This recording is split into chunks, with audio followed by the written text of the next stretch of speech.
Your valuation is, you're not really talking about it, but 5 billion or something around that number. Yeah, that's what was advertised. That's pretty unusual. How do you come up with the idea? How did you come up with this idea to do a co-working space, and why is it growing so fast? Picture this. A charismatic founder convinces the world's smartest investors that his office rental company is worth more than Ford, FedEx, and Ferrari combined. He burns through $2 million every single day, throws million-dollar parties with the weekend performing, and somehow gets paid nearly $1 billion to walk away from the disaster he created. This isn't fiction. This is the insane true story of WeWork, a company that lost $47 billion in value faster than any business in history. And the craziest part? The man behind it all is already back with a new billion-dollar company. Our story starts with Adam Neumann, a 6'5" Israeli immigrant who moved to New York in 2001 with one goal: get rich. After failing at selling collapsible women's heels and baby clothes with built-in knee pads, Adam met Miguel McKelvey in an elevator. In 2008, right after the financial crisis, they convinced a landlord to give them empty office floors. Their pitch was simple: divide big offices into small spaces for freelancers and startups who couldn't afford traditional leases. They called it Green Desk. The timing was perfect. Thousands had lost corporate jobs and were starting their own businesses. Within 18 months, they had 350 tenants. But Adam wanted more.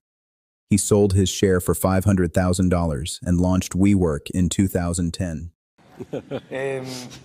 When Miguel and I co-founded WeWork, before WeWork, it started as Green Desk, and that was in May 2008. It was my fourth business and Miguel's fifth business.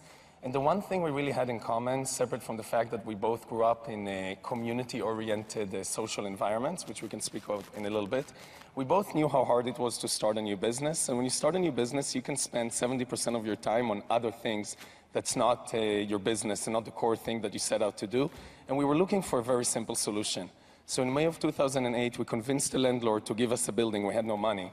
We convinced him to give us a full building, and we said, we'll change the way people work by creating a few working stations, putting a receptionist.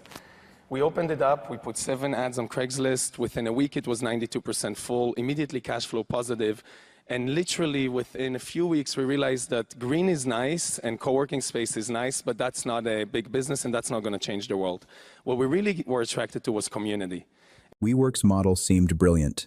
Lease buildings long-term from landlords, divide them into glass cubes, add craft beer, arcade games, and community rent. To millennials on flexible short-term contracts, Adam's secret weapon wasn't the offices. It was his ability to sell a story.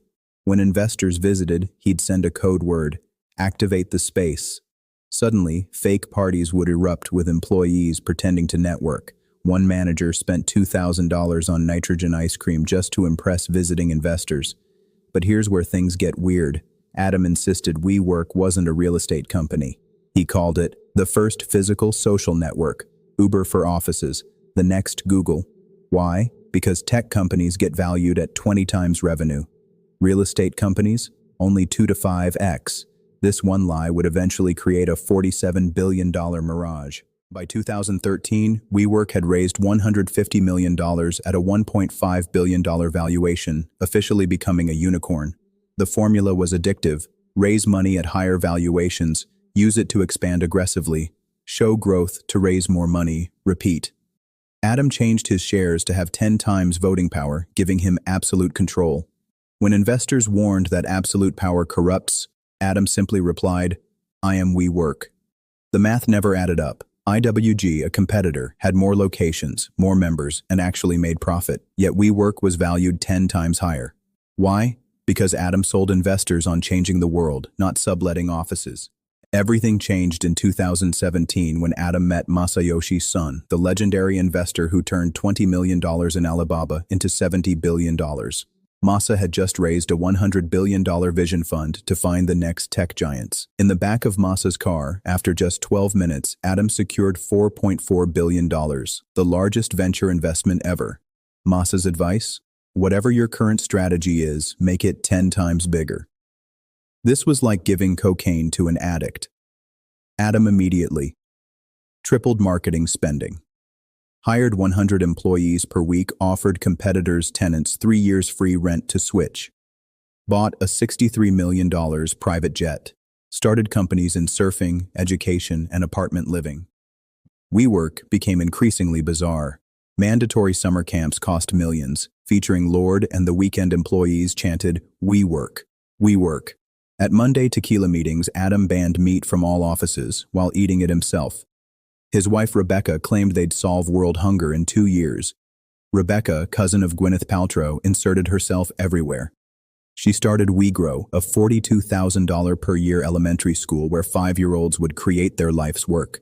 She fired teachers who had wrong energy and kicked a student out of the school band so her daughter could be lead singer. Meanwhile, Adam was collecting rent from buildings he personally owned and leased to WeWork, a massive conflict of interest.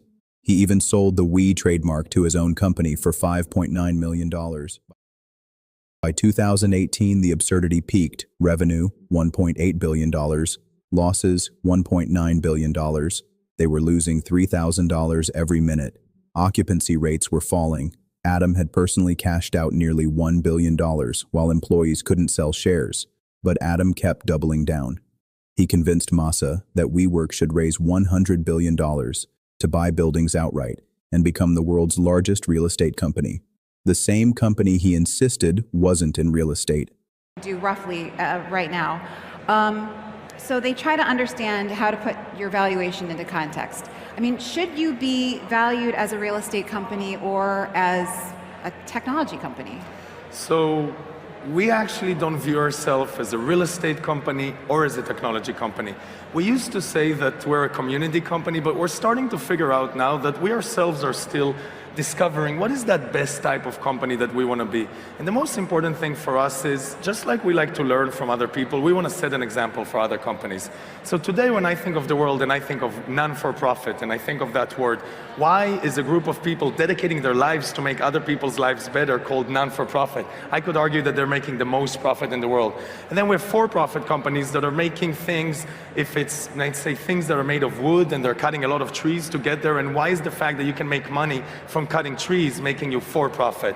So what we're really doing is we're taking best practices out of the for-profit world, best practices out of the non-for-profit world, bringing those two things together. That's the type of company that we're going to be. We really want to be a company that sets an example but also lives by their own words.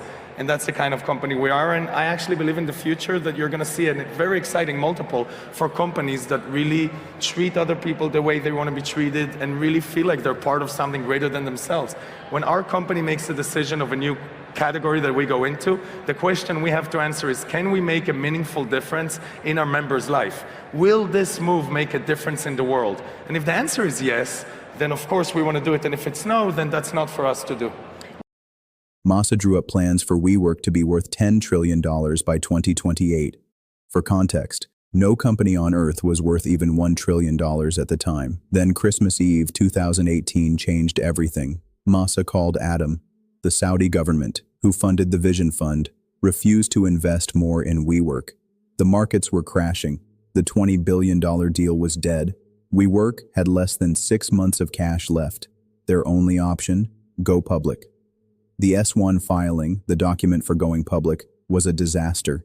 It opened with Rebecca's dedication to the energy of we. Used made-up metrics like community-adjusted EBITDA, revealed Adam's self-dealing, and conflicts showed they lost more money than any startup in history. The media mocked them mercilessly. Employees realized their stock options were worthless. The proposed valuation dropped from $47 billion to $15 billion to $8 billion. Within weeks, the IPO was canceled. Adam was forced to resign, but he negotiated a $970 million exit package. 4,000 employees were fired. Then COVID hit, emptying all offices globally. In 2021, WeWork finally went public via SPAC at an $8 billion valuation. By 2023, it was worth just $360 million. Later that year, WeWork filed for bankruptcy. WeWork filing for last night bankruptcy. Chapter 11 announcing a restructuring plan that includes a $3 billion debt for equity swap. Our Deirdre Bosa here taking a look inside its collapse for today's Tech Check and a little bit of deja vu. Deirdre. A little bit of deja vu. Good morning, Sarah. So In the end, no amount of money could make the business model work, holding on to long-term leases and turning them around for flexible, short-term rentals. That was always a risky proposition, made more so in an era of low interest rates and peak rental prices. But it was a wild ride that many people with a lot of money and success tried to make work over and over again. This chart tracks the rise and fall of WeWork's valuation over the years. Founder Adam Neumann sold a real estate company as a tech startup throughout the mid-2010s.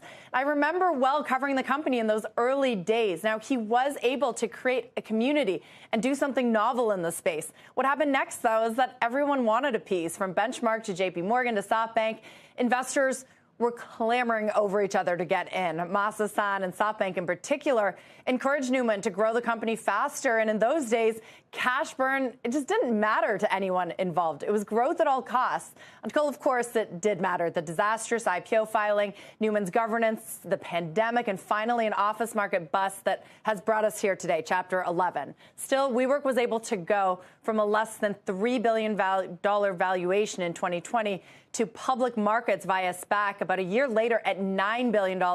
And that would eventually lead to the destruction of value, not just for its rich institutional or VC investors who were the losers so far in the saga, but it then also left ordinary investors who bought in to that SPAC holding the bag as well. Now, what happens? WeWork can continue to operate while working out creditor repayment terms. A tentative restructuring deal will slash over $3 billion in debt and wipe out most of its shares. Founder Adam Neumann issued a statement yesterday, guys, that I thought was interesting. He said that it's been challenging to watch from the sidelines, says the product is more relevant today than ever before. With the right strategy and team, he says, a reorganization will enable WeWork to emerge successfully, which maybe tells me the saga may not be over just yet. So what can business owners learn from this $47 billion mirage? 1. Fundamentals matter. No amount of storytelling can overcome broken unit economics. If you lose money on every transaction, scale makes it worse, not better. 2. Conflicts of interest kill trust. Adam's self-dealing destroyed credibility. Always put the company's interests first. 3. Culture reflects leadership. WeWork's cult-like culture came from the top. Your values become your company's values. 4. Growth without profit is worthless. Revenue is vanity. Profit is sanity. Cash is reality. The market always wins. You can fool investors for a while, but eventually reality catches up. The most troubling lesson? Adam Neumann walked away a billionaire and just raised $350 million for his new company, Flow. It's already valued at $1 billion before launching. Perhaps the real lesson is this. In the modern economy, the ability to craft a compelling narrative is more powerful than building a sustainable business. The question is, will you use that power responsibly or create another mirage? Because somewhere right now, another charismatic founder is convincing